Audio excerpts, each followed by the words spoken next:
नमस्कार प्रणाम। हम हई रवि और रउआ देखा तनी आज न्यूज बिहार। हम पहुँचल बानी सिवान जिला के मचखना पंचायत के करहनू गाँव हो। यही जा 7 जनवरी के जौन सूबा के मुख्यमंत्री बानी श्री नीतीश कुमार जी आई रहनी, तो वहाँ के अइला के बाद एक गाँव के का स्थिति बा समझल जाई। सबसे पहले जानल जाई कि नीतीश कुमार जी आई रहनी, ओकरा बाद से का बदलाव भइल बा।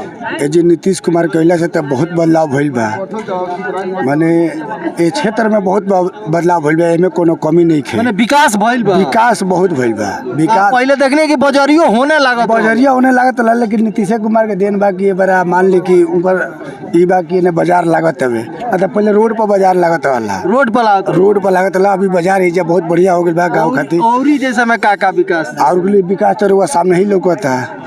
विकास बहुत बढ़िया भइल बा। स्कूल प्लस हॉस्पिटलवा बनल बा, में डॉक्टर लोग बैठे लो, एकदम बैठे लो, इलाज होता ग्रामीण को होता। अब शहर का खोजन तो नानू हुई, अब इन्हें के बाबे तो यही लेकर हुई होता है, चलता है बढ़िया। कुल मिला के गाँव में ई गाँव है, शहर है ना। शहर के तुलना गाँव के कल तो ना हुई, लेकिन बढ़िया बा।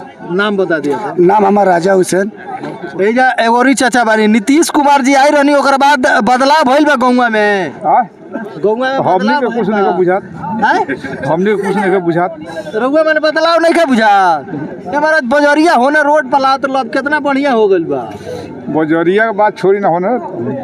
अच्छा चल यहाँ के नहीं। और है जा युवक लोग कुछ बा, और चाचा बानी है जा नीतीश कुमार जी आई रहनी रउआ गाँव में, ओकरा बाद कुछ बदलाव भइल बा गौवा में। बदलाव तो भइल बा, लेकिन हमें लाइट के व्यवस्था तो नहीं है। लाइन के व्यवस्था नहीं है, लाइट के हमनी के दिक्कत हो रहा बा ना। अच्छा माने हे में लाइन रहे के बाद हमनी के 8 बजे ले मार्केट लगाए, सन 10 बजे ले केहू लगा देला, 8 बजे ले लागेल। हाँ तो कहाँ लाइट बा। हमनी के मोबाइल जरा के काम देता नहीं, मोबाइल जरा के बेचे के पड़ता जेका लगे नहीं। लेकिन तबो रोड पर पहले लागत रहो, अब एजा माने बहुत अच्छा बा। हॉस्पिटलो बन गइल बा एजा। हाँ सब कुछ देखत नहीं हम।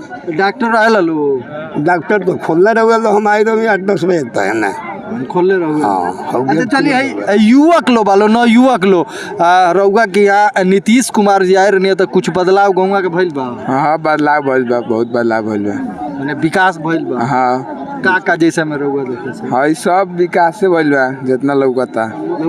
हां माने बाजार रोड पर लात लगे जाला। अच्छा एगो हॉस्पिटल रउआ के बनलो, में डॉक्टर रह लो। हां रह लो, इलाज होला। हां दवाई वही मिल जाला। हां अच्छा अथी हई एक जना बच्चा बड़े खेल मैदान बनल बा, खेले के मौका मिलल हमें। हां मिलेला। हाँ खेले जाला लो ने। हाँ जानी जा मुखिया जी जा माने विकास कइले बनी मुखिया जी के। हाँ कइले ही बनी मुखिया जी कइले बनी। हाँ नाम बता दो अपन। मनु कुमार। और यहाँ के मुखिया जी चिन्हत रहो। हाँ चिन्हत नहीं।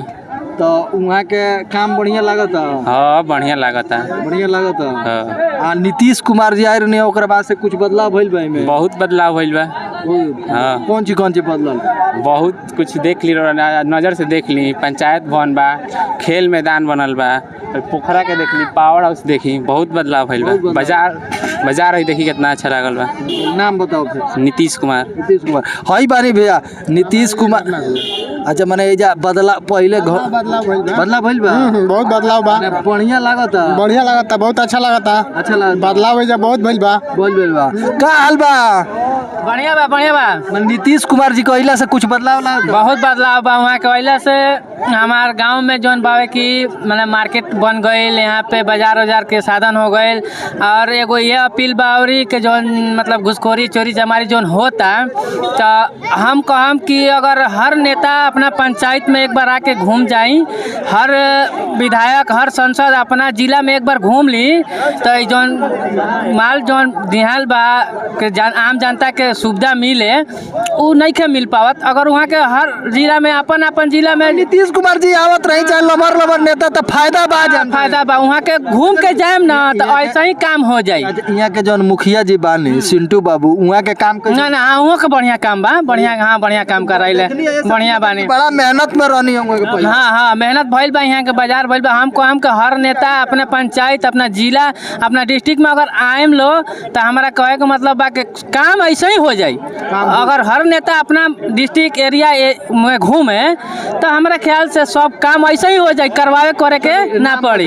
हमार नाम तौरेज आलम है। तोरे जाला कोबी कैसा बा? गोभी 10 रुपया किलो बा। 10 रुपया किलो। चलिए और है जा लोग बा तमाम है जा। देखिए एक आदमी सब्जी खरीद रहा कहता नहीं भैया कि नीतीश कुमार जी आए रही ओकर बाद बदलाव भइल बा गाँव में। अभी तो हमरा 2 दिन अइले भइल गांव से बाहर से, माने लेकिन बदलाव भइल बा, बहुत बदलाव भइल बा। काम बढ़िया भइल बा। काम तो भइल ही बावे, भइल बा। काम रोड लाइट ओकर बाद से दात नहीं स्कूल सब रंगा पोता गइल बा, माने बढ़िया भइल। हाँ ये तो भइल बा। ये सब बोले पूरा भैंसा खा ले बढ़िया भइल बावे। भइल बा। अब ई बजरियो पहले रोड पर लागत रहल, रोड पर लागत लाभ सिस्टम में हो गई। सिस्टम में हो नरीनपुर के बाद एकरा बाद ये सिस्टम में हो गई। पब्लिक का भी कोनो परेशानी नहीं है। चलिए नाम बता दिया। हमारा नाम विनोद कुमार महतो, घर पकवलिया। चलिए तो और ही लोग बा का हाल बा? सब ठीक बा। नीतीश कुमार जी रुआ के आए रहनी तो बढ़िया लागत बन बदलाव भइल। बढ़िया लागत रहला। बाजार पहले होने लागत तवे तनी रोड पास हेने क देल बालो, बढ़िया सुविधा बावे।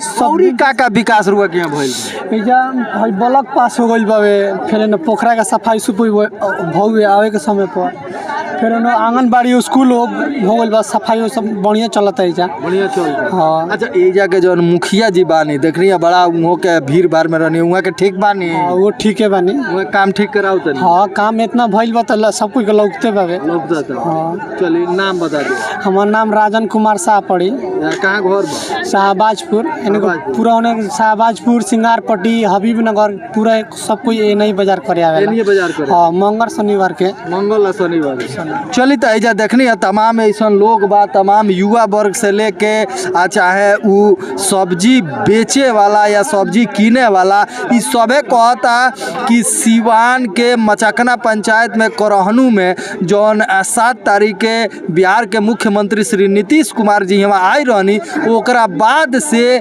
बहुत बदलाव देखे के मिलता आ बहुत एजा विकास भइल बाटे।